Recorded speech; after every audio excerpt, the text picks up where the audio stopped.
Muy buenas tardes, ¿qué tal? Bienvenidos a esta continuación de la exposición sobre el desarrollo postnatal. Nos toca al turno ahora hablar acerca de lo que es el desarrollo cognitivo después del nacimiento. Primero que nada tenemos que hablar acerca de recordar que cuando hablamos de cognición nos referimos justamente a las capacidades, a las habilidades intelectuales que tiene una persona. Esto incluye justamente los procesos psicológicos superiores básicos: inteligencia, atención, memoria, lenguaje, percepción, sensación, razonamiento. Entonces, justamente, y dentro de estos procesos psicológicos es muy importante la adquisición del lenguaje. El lenguaje, por ejemplo, en el caso de los niños, como elemento principal que marca su desarrollo cognitivo, tenemos que los niños empiezan a usar símbolos, empiezan a representar. Dice aquí la información que a finales del segundo año de vida, y a resolver problemas sencillos, ¿no? De repente, a lo mejor todos recordamos una esferita de color rojo con azul que tenía figuritas geométricas, y donde de repente como juguetitos se los dábamos a nuestros niños, o nos daban a nosotros más bien, y nosotros teníamos que meter o ensartar las figuritas correspondientes. A veces veíamos a niños que pretendían meter una estrella en lugar de un círculo. Esta parte justamente es importante para que el niño vaya desarrollando poco a poco pues su capacidad cognitiva a través de la simbolización, que es, como por así decirlo, el nivel más alto que puede alcanzar el desarrollo a nivel cognitivo en un ser humano. Los animales también tienen pensamiento, nada más que la diferencia de ellos, el ser humano, tenemos la capacidad de simbolizar, es decir, pensar de forma abstracta, utilizando un elemento que no es necesariamente el elemento original. Por ejemplo, si nosotros vemos en una puerta de una casa o una cochera una letra E mayúscula en negro con un símbolo, con un círculo rojo y una línea que la corta, automáticamente pensamos justamente en lo que significa esto para nosotros, que es una prohibición sobre estacionarse. Es una petición de no estacionarse. Eso es básicamente la simbolización. Posiblemente los símbolos más comunes que tenemos todas las personas son nuestras letras del alfabeto, y también los dígitos, los dígitos del 1 al 9 y el 0, ¿no? Que es una construcción orgullosamente mexicana, que es el 0 que usaban los mayas, nuestra cultura maya. Entonces, finalmente, esa es la capacidad de simbolizar, es pensar en ausencia del objeto o referente concreto. Y esto solamente es posible a partir del segundo año. Antes, un niño de menos de 2 años sigue utilizando un razonamiento concreto, ¿sí? También otro hito que marca justamente el inicio del desarrollo cognitivo, pues va a ser, por ejemplo, el desarrollo acelerado en lo que es la parte de la comprensión del lenguaje oral. Es decir, el niño empieza a aprender el uso de su lengua materna. Finalmente, aquí es donde se dice que un niño al momento del nacimiento está en condiciones de aprender cualquier tipo de idioma. Por eso es necesario que también los padres, cuando estimulen el lenguaje en sus niños, pues eviten el chiqueo, ¿no? De repente a veces llegan niños ya al kinder o incluso a la primaria que todavía no han medio chiqueado, y esto pues de alguna manera es una deformidad del idioma, ¿no? De repente puede ser que haya niños que a lo mejor son muy parcos para hablar, es decir, muy renuentes o muy reticentes a hablar. Sí pueden hablar, porque a lo mejor en otros contextos sí lo han hecho, pero en ciertos contextos de repente no quieren hablar, o les falta como esta motivación. También, obviamente, en esta parte del desarrollo cognitivo, pues es importantísimo la parte sensorial. Por ejemplo, puede ser que un niño sea diagnosticado con problemas del lenguaje, porque obviamente su habla es imperfecta, pero antes de diagnosticar que es solamente un problema del lenguaje a nivel psicológico, tendríamos que solicitar a los padres de familia pues que le revisen también la parte sensorial, es decir, los oídos. Puede ser que este niño hable así justamente porque no escucha adecuadamente los sonidos de su lengua. Un dato interesante sobre este último tema es justamente la afirmación que hago acerca de que las personas que son mudas, o sea, que son silentes, ellos pues no, básicamente sí pueden hablar.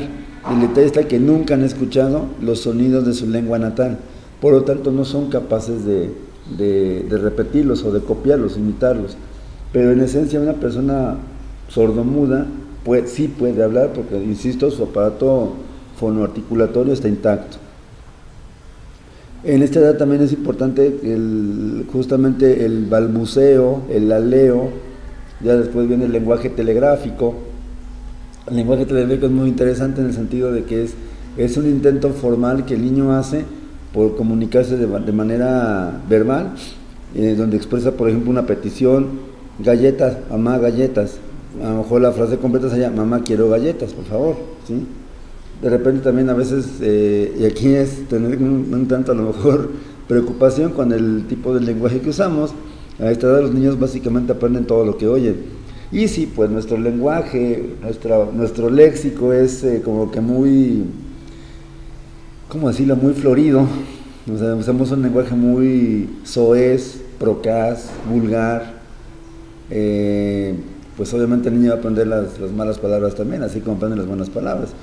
De repente no nos extraña que a lo mejor si manejamos palabras como algo así como PUTA, pues obviamente después el niño lo va a repetir, y el problema es que el niño lo va a repetir sin saber que es una palabra altisonante, y lo hace por justamente un juego de utilizar el lenguaje como forma de juego. Y el problema también es que obviamente lo va a hacer en un contexto completamente inapropiado, y lamentablemente quien sale quemado o perjudicado siempre van a ser los padres de familia, porque de repente pues lo mismo se les va a reclamar a los padres: bueno, ¿qué tipo de palabras estás enseñando, no? Hay que ayudar pues a nuestros hijos a hablar. De alguna manera se puede estimular esto a través de justamente evitar pensar por él, y de repente cuando a lo mejor ya es un poco más grandecito, que ya va creciendo, pues de repente no forzarlo que hable. No, hay niños que de repente hablan bien un tiempo, pasa alguna situación de tipo emocional, callan, se callan, y de repente pareciera como que regresionan o se retroceden y empiezan a señalar las cosas o a hablar de forma chiqueada, cuando se supone que a esa edad a lo mejor ya pasaron por esa etapa. Aquí yo considero que es importante a lo mejor permitir que el niño se exprese, sí, no censurarlo, tampoco criticarlo, reírnos por sus defectos al momento de hablar, nada más cuidar pues lo que decía ahorita de las malas palabras, y pues también evitar adivinar el pensamiento o adivinando lo que nos quiere decir. Me preguntan: no te entiendo, no sé qué me quieres decir, ¿qué quieres? Podemos dar opciones, sí, pero tenemos que darlas finalmente y hacer que el niño se esfuerce por comunicarse con nosotros. Esto sería pues algo muy importante que pasa justamente en esta etapa del desarrollo cognitivo. Justamente antes de continuar un poco, quisiera señalar que el lenguaje como proceso psicológico tiene dos variantes o dos formas, por así decirlo, dos tipos. Uno es el lenguaje de comprensión, que es básicamente ser capaz de decodificar la información que me manda el emisor, darle una interpretación personal y por ende actuar en consecuencia. Ese sería como que el lenguaje de comprensión. Y la otra es el lenguaje de expresión. En el lenguaje de expresión o expresivo, básicamente el niño pues usa el idioma, el habla natal, para expresarse, para comunicar desde ideas, estados emocionales, sentimientos. A veces los niños de te amo, te quiero, fuchi, guácala, pues de alguna manera son interjecciones que se usan en el lenguaje infantil, pues que tienen que ver con esa parte de usar el lenguaje como una forma de expresión, obviamente imperfecta por la edad, pero que tiene tendencias a perfeccionarse con el paso del tiempo. Tendríamos que estar pendientes también justamente, pues lo que decía acerca de la parte sensorial, permitir que a lo mejor el niño revisar frecuentemente sus canales auditivos, también la parte visual, Muchas veces se han tenido casos donde a lo mejor el niño en cuestión pues no aprende a leer o no aprende a escribir correctamente y de repente se le lleva a intervención psicopedagógica con neurólogo, ya le andan recetando Ritalin, que es como la droga maravillosa que todo lo cura, que no es cierto, pues obviamente es un sarcasmo mío, pero jamás se le lleva antes al neurólogo o al neuropediatra para que evalúe justamente canales sensoriales. Eso es importantísimo, no descartar la parte sensorial.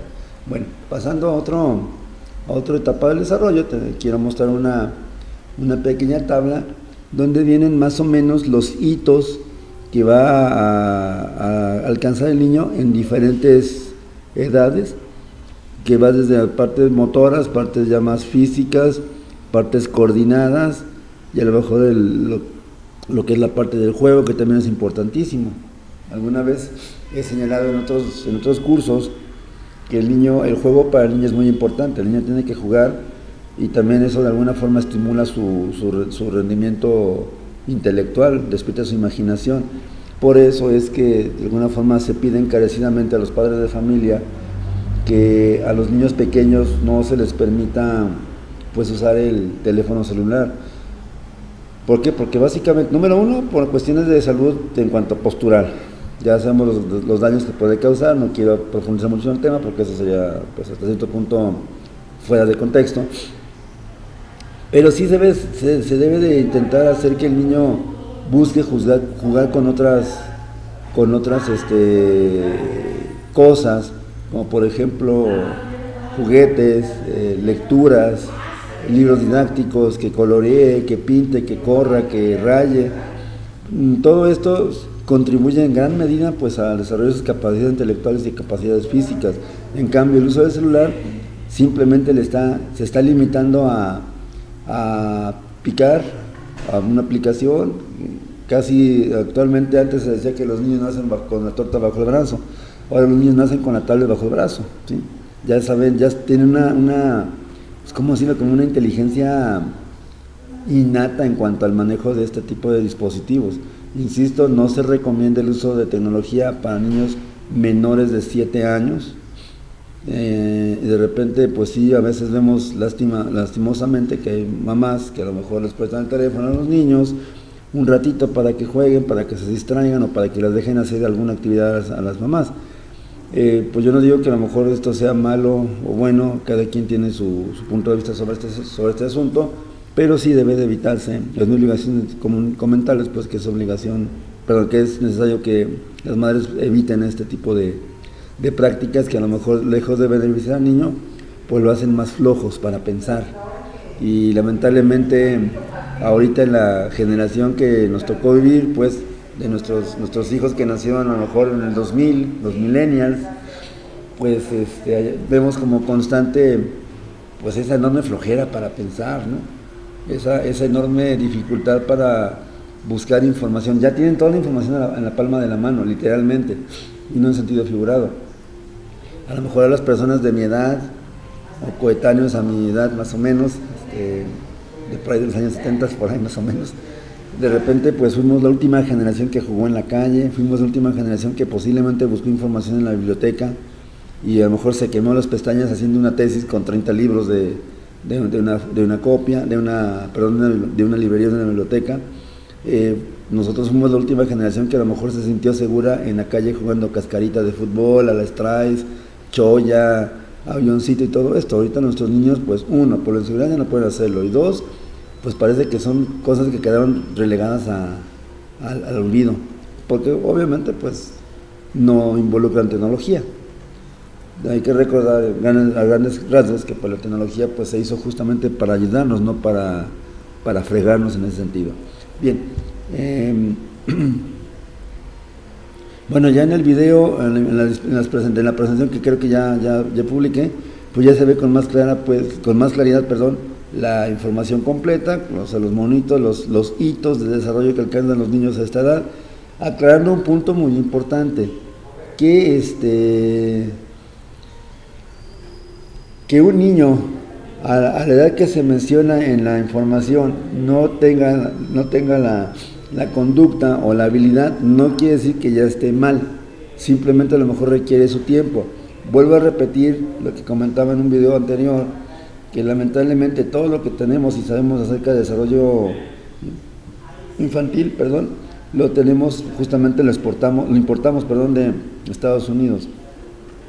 Como ya mencioné, incluso esta presentación está hecha basándose justamente en la información publicada por Dayan Papalia en su libro Desarrollo Humano, que es un libro que ya tiene años en el mercado, simplemente se ha estado reeditando. Bien, también va a ser importante hablar del desarrollo psicosocial del niño. En el desarrollo psicosocial del niño, pues encontramos que a esta edad el niño se encuentra íntimamente relacionado, apegado, a los padres, a los padres de familia, ¿sí? De repente, a lo mejor, según pues el sexo del niño, pues a lo mejor los niños se sienten más atraídos hacia al padre y los niños hacia la mamá. Pero finalmente, de que hay un vínculo indeleble, sí lo hay.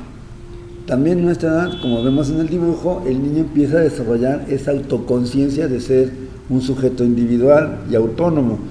El hecho de que muchos niños chiquitos de repente permanezcan o estén así como jugando con sus piecitos, que se muerdan incluso los piecitos o se chupen mucho la manita o el dedito, pues es una forma de autorreconocer su propio cuerpo, ¿sí?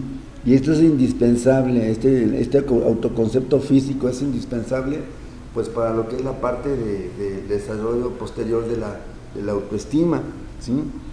Hablando también de autoestima, justamente en esta edad se empieza a construir este proceso psicológico y pues sobre todo va a ser también necesario que el niño tenga cierta crisis entre lo que él quiere hacer y puede o le dejan y lo que a lo mejor los padres quieren que el niño haga. Es decir, en esta etapa, de acuerdo con Erickson, que es el autor que señala acerca de las crisis del desarrollo, pues se encuentra el niño en la etapa de la dependencia versus autonomía. Es decir, depende en gran medida para muchas cosas de sus padres, pero también lucha, y a veces de forma un tanto literal, sobre todo contra los hermanos o con los padres de familia que lo censuran, lucha justamente por mantener esa autonomía. De repente a lo mejor los niños que si les gusta, por ejemplo, un juguete y empiezan a jugar con él y a lo mejor no saben cómo operarlo, prenderlo, y tú te arrimas o te acercas a ellos para indicarles cómo hacerlo, a veces se enojan y reaccionan de una forma, pues no sé, hasta violenta, ¿no? Hasta agresiva hasta cierto punto, ¿sí? Eso sería lo que es la parte del desarrollo del desarrollo psicosocial también. Y pues también justamente de la mano con la autoconciencia, es decir, la conciencia de yo mismo, viene también un notorio interés en el otro. Finalmente el mundo del niño se amplía y dejó de ser solamente la madre o el padre o los hermanos, nada más, pasa a dar cabida o apertura justamente al otro externo, es decir, a los otros niños que no son directamente pues parientes o familia. Eso sería pues lo que es la parte de desarrollo psicosocial. Pues aquí entonces, insisto, tenemos esa cuestión del aumento del interés del niño por otras personas, el apego a los padres que sienten, la autoconciencia y la necesidad de autonomía y dependencia, ¿sí? Bueno, me gustaría que a continuación pensáramos y viéramos detenidamente estas imágenes que tenemos aquí, estos tres bebés, muy hermosos por cierto. Bueno, el niño con su gorrito, pues a lo mejor ya podemos identificar de manera muy clara y muy precisa qué tipo de emoción está experimentando. Donde a lo mejor habría cierta como discrepancia o confusión, pues sería justamente en estos dos. El del medio pareciera que está gritando, pareciera que está bostezando, pareciera que está contento, no lo sabemos, porque finalmente también el niño no tiene toda esa capacidad de expresarse verbalmente o por otro medio. y a lo mejor este niño de acá posiblemente está haciendo cara de, aunque también parece feliz, no al grado que pero pudiera ser preocupado, incluso podría tener cara de estar empezando a hacer un berrinche, o ¿cómo se llama esto? Un puchero. Bien, es algo importante justamente el reconocimiento inicial que los sujetos hacen sobre sus emociones, porque eso también forma parte del desarrollo de la parte cognitiva del niño. Es decir, el niño pues tiene que ¿cómo decirlo? Identificar emociones propias y también identificar emociones en otros, y eso es justamente lo que llamamos inteligencia emocional, es decir, la capacidad que tenemos los seres humanos de reconocer nuestras propias emociones y su proceso de formación, y reconocer las emociones y su proceso de formación también en otras personas. Esto va a ser algo elemental porque finalmente pues tenemos que tener ese control también de nuestras emociones, ¿no? Ahorita está de moda justamente, autores hablan mucho acerca de la inteligencia emocional, que es algo que se tiene que tener, porque lamentablemente tenemos niños que ¿cómo se llama? Que no saben manejar su frustración, no saben manejar su estrés. Un poco a lo mejor esta parte que no pueden reconocer las emociones. Dos, la parte cultural que a lo mejor les dice, si son hombres, que el hombre no debe llorar, que el hombre tiene que ser siempre el macho alfa, el que todo lo puede, el que nada siente, y justamente no hay mentira peor que esto. Entonces yo creo que en ese sentido es importante que los niños pues también vayan aprendiendo, vayan adquiriendo ese vocabulario emocional. Cuando veamos esta parte del lenguaje, pues obviamente va a depender también en gran medida qué tanto los padres, papá, mamá, o los dos, mucho mejor, como estimulen en el niño los hábitos de lectura. Sí.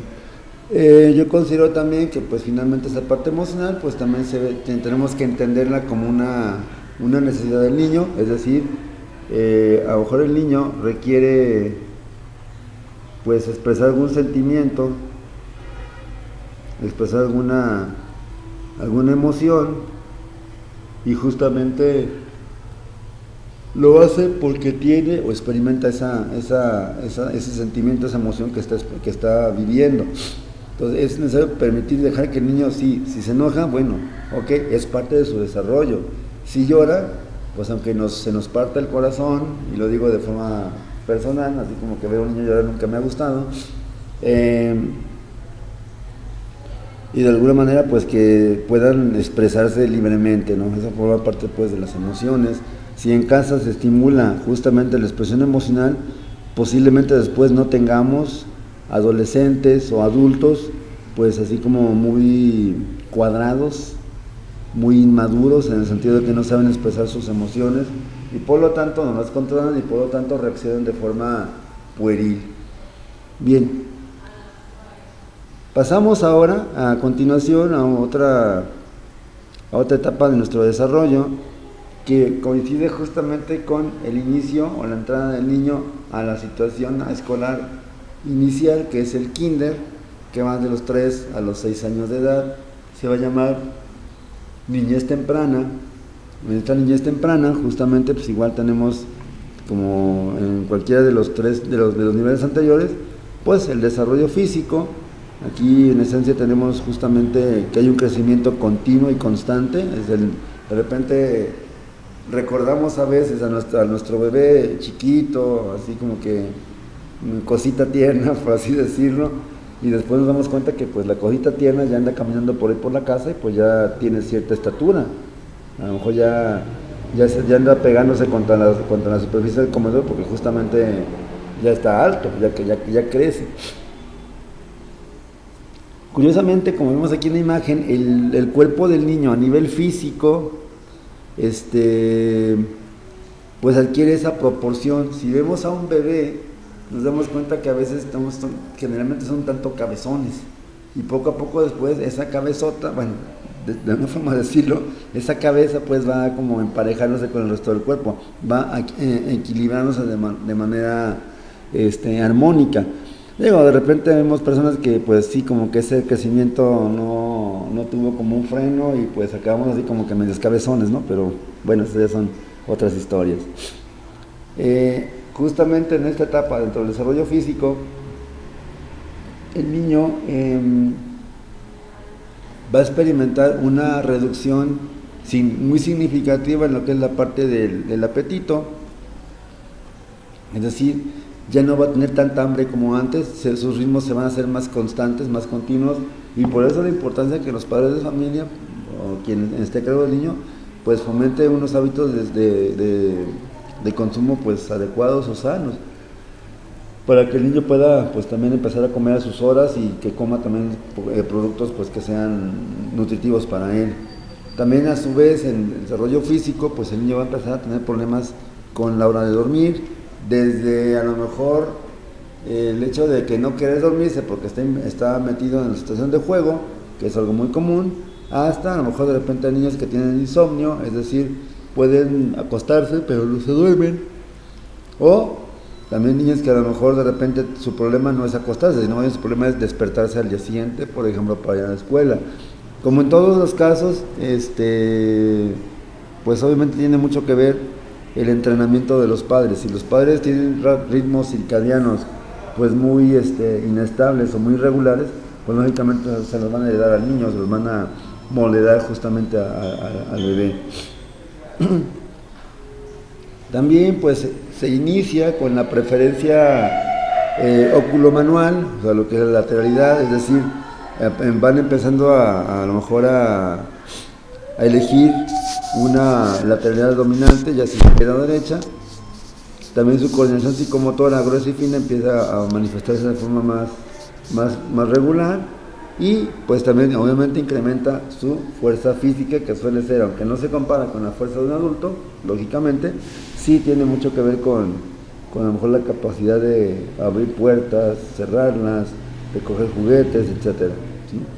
Bien, esa es la parte del desarrollo físico. En este momento pues lo dejamos hasta aquí, continuamos en unos días más, subiré pues la continuación de este video, pues queda pues la invitación que siempre se hace al respecto de pues comenten los videos, qué les gustó, qué temas les gustaría a lo mejor que se profundizaran más. Me estoy yendo muy rápido por cuestiones de didáctica, pero pues ustedes tienen la opción de leer justamente en el libro de Papalia, que es el que ya publiqué en la plataforma de Classroom. Justamente busquen la forma de interactuar pues con un servidor. Por mi parte pues les agradezco la atención y no me resta más que desearles que pasen un muy buen feliz domingo. Domingo y sábado, perdón, ¿sí?